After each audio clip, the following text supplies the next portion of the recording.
पूर्व प्रेमी ने हत्या की साजिश रची। नाबालिग दोस्तों के साथ मिलकर चाकुओं से गोदकर बेरहमी से हत्या कर दी। वहीं प्रेमिका के फोन से पूर्व प्रेमी को उत्तर प्रदेश से बुलाया गया और फिर इंदौर में बदमाशों ने हत्या की घटना को अंजाम दिया और शव को सुनसान इलाके में फेंक कर फरार हो गए। वहीं पुलिस ने हत्याकांड का खुलासा करते हुए मुख्य आरोपी सहित 3 नाबालिगों को गिरफ्तार कर लिया है। वहीं महिला साथी की पुलिस तलाश में जुटी है। दरअसल अपराधों का गढ़ बन रही आर्थिक राजधानी इंदौर में सनसनीखेज मामला सामने आया है, जहां पुलिस ने अंधे कत्ल का खुलासा करते हुए मुख्य आरोपी सहित 3 नाबालिगों को गिरफ्तार किया है। मामला इंदौर के एरोड्रम थाना क्षेत्र का है, जहां देर रात पुलिस ने खून में लथपथ सुनसान इलाके की झाड़ियों में एक युवक के शव को बरामद किया था, जिसकी चाकू और ब्लेड से बेरहमी से हत्या कर दी गई थी। घटनास्थल के पास पुलिस ने कुछ सीसीटीवी फुटेज भी बरामद किए हैं, जिसमें कुछ संदिग्ध नजर आ रहे हैं। इस मामले में पुलिस ने बीते 6 घंटे के भीतर ही इस हत्याकांड की गुत्थी को सुलझाते हुए मृतक की पहचान कर हत्याकांड में जुड़े मुख्य आरोपी सहित 3 नाबालिगों को गिरफ्तार किया है। बताया जा रहा है कि मृतक तौसीफ अहमद मुल्ता लखनऊ का रहने वाला है। उसकी इंदौर में महिला से व्हाट्सएप के माध्यम से दोस्ती हुई थी। महिला मित्र के सिरफिरे प्रेमी अंश यादव को बताया कि तौसीफ द्वारा उसे ब्लैकमेल किया जा रहा है। इसके बाद आरोपी ने उसी को रास्ते से हटाने के लिए अपने छोटे भाई और उसके नाबालिग दोस्तों के साथ मिलकर हत्या की साजिश रची। महिला के मोबाइल से तौसीफ से संपर्क कर उसे इंदौर बुलाया गया और एरोड्रम इलाके के गार्डन में सुनसान इलाके में ले जाकर उसे ब्लेड और चाकू से मार दिया गया और शव को फेंक दिया। वहीं आसपास लगे सीसीटीवी फुटेज में बदमाश कैद हो गए थे, जिसके आधार पर पुलिस ने अंश यादव सहित 3 नाबालिगों को गिरफ्तार कर लिया है। वहीं फिलहाल महिला की पुलिस तलाश कर रही है। एरोड्रम थाना क्षेत्र में कल देर रात हमें सूचना मिली थी। एक बाईस्टैंडर ने सूचना दी थी कि वहाँ पर जब वो रास्ते से गुजर रहा था हाईलिंग सिटी के पीछे, बाबाश्री होटल के पीछे की तरफ, तो वहाँ पर उसने देखा है कि कुछ लोग किसी व्यक्ति के साथ मारापीटी कर रहे हैं। तत्काल जब डायल 100 और बीट की गाड़ी वहाँ पर पहुँची तो वहाँ देखा कि वहाँ पर स्पॉट पे काफ़ी जगह पे ब्लड पड़ा हुआ है, परंतु कोई बॉडी नहीं मिली। जब फोर्स को और बुलाया गया और ब्लड के ट्रेल को ढूंढना शुरू किया गया तो पीछे की तरफ देखा कि एक जो खाली कंपाउंड वाली जगह थी, वहाँ पर बाउंड्री के पीछे एक आदमी मृत अवस्था में पड़ा हुआ था, जिसके बॉडी पे काफ़ी सारे स्टैबिंग वुंड्स थे। वहीं घटनास्थल के पास एक बैग मिला था उसका, जिस बैग में ऐसा लग रहा था कि जैसे कोई ट्रैवल का बैग हो।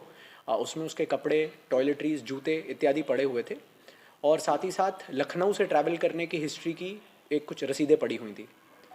इसके ऊपर जब पुलिस ने तफ्तीश शुरू की तो जो ब्लड की ट्रेल और आगे जो बाईस्टैंडर था उसके अनुसार जो हमें सूचना मिली थी, उसके अनुसार हमने आगे पीछे के जब सीसीटीवी कैमराज चेक करना शुरू किए तो कुछ हमें संदिग्ध लोग वहाँ से मूव करते हुए दिखे। रात उन लोग की पहचान करने के बाद जब कैमरेज को ट्रेस करते हुए हम लोग संदिग्धों के पास पहुँचे तो उसमें कुल अभी तक एक मुख्य आरोपी जो अंश यादव हैं, जो बाबूमरई कॉलोनी थाना क्षेत्र एरोड्रम के अंतर्गत आता है, ये इनकी संलिप्तता इसमें पाई गई है और इसी के साथ साथ 3 जो बाल अपचारी हैं उनकी भी इसमें संलिप्तता थी। जैसे कि जो प्रत्यक्षदर्शी है उसने बताया था कि कुल 4 लोग थे। उसी के अनुसार जब इनसे पूरी कहानी को रिलेट करके और इनसे अलग अलग पूछताछ की गई, इनको इंटरोगेट किया गया, तो ये पूरी बात सामने आई कि इसमें जो मुख्य आरोपी है अंश यादव, उसकी एक महिला के साथ मित्रता थी और उस महिला की मित्रता जो कि देवास जिले की निवासी है, उसके द्वारा बताया गया कि तौफीक अहमद जो लखनऊ का रहने वाला है, इसके द्वारा कुछ समय पहले सोशल मीडिया के माध्यम से महिला और तौफीक की जान पहचान हुई थी। उसी के चलते शायद वो दोनों कभी मिले भी हैं और अब उसका कहना था कि वो मुझे परेशान करता है और मैं अब उससे बात नहीं करना चाहती हूँ, फिर भी मुझे कई बार ब्लैकमेल करता है।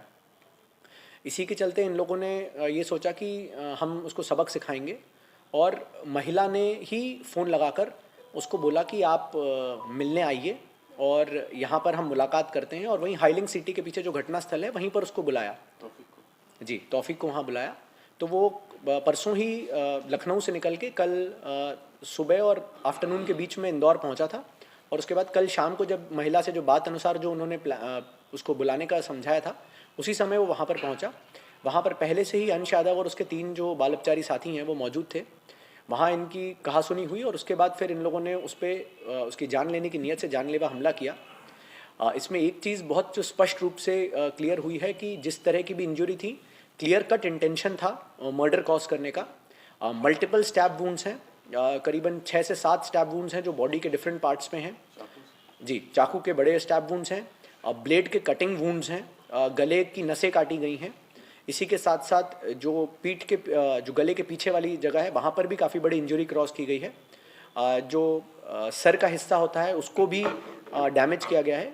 तो ये बहुत ही क्लियर था कि ये कोई हीट ऑफ द मोमेंट में हुआ इंसिडेंट नहीं है। ये पूरा प्री प्लान तरीके से एक मर्डर कॉज करने के लिए उस आदमी को यहाँ पर बुलाया गया और उसके बाद इंटेंशनली उसका मर्डर कॉज किया। पुलिस टीम्स लगी हुई हैं। जो उसका निवास का पता हमें इसके द्वारा मुख्य आरोपी के द्वारा दिया गया था, वहाँ पर दबिश डाली है तो वहाँ पर नहीं मौजूद थी।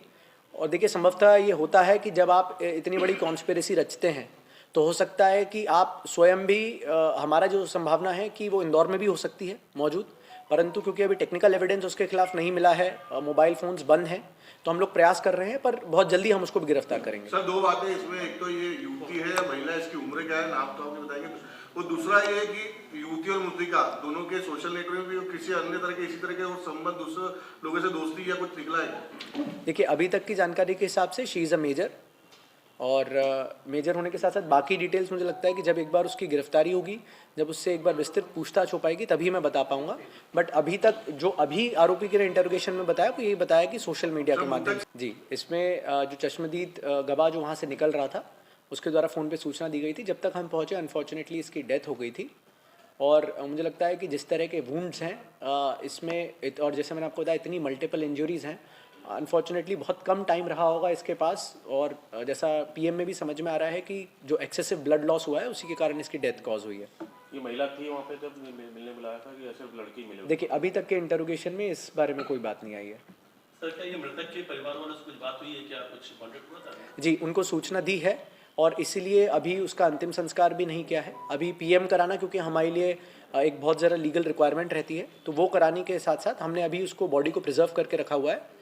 उसके परिवारजनों से संपर्क हो गया है, तो वो लोग भी निकल रहे हैं और जैसे ही वो इंदौर पहुंचेंगे उनके समक्ष ही फिर उनको बॉडी हैंडओवर की जाएगी। तो क्या पता निकला सर, इंदौर जा रहे हैं कहीं और कुछ काम से, कुछ घर वालों को क्या बताया था? देखिए, मुझे लगता है कि एक बार उनके परिवारजन यहाँ आ जाएंगे, जब उनसे एक बार विस्तृत बातचीत हो जाएगी तभी मैं आपको कुछ बता पाऊंगा। है कि हर क्रिमिनल केस में ये इंपॉर्टेंट रहता है कि क्या इसमें कोई कॉन्स्पिरेसी का एंगल है कि नहीं।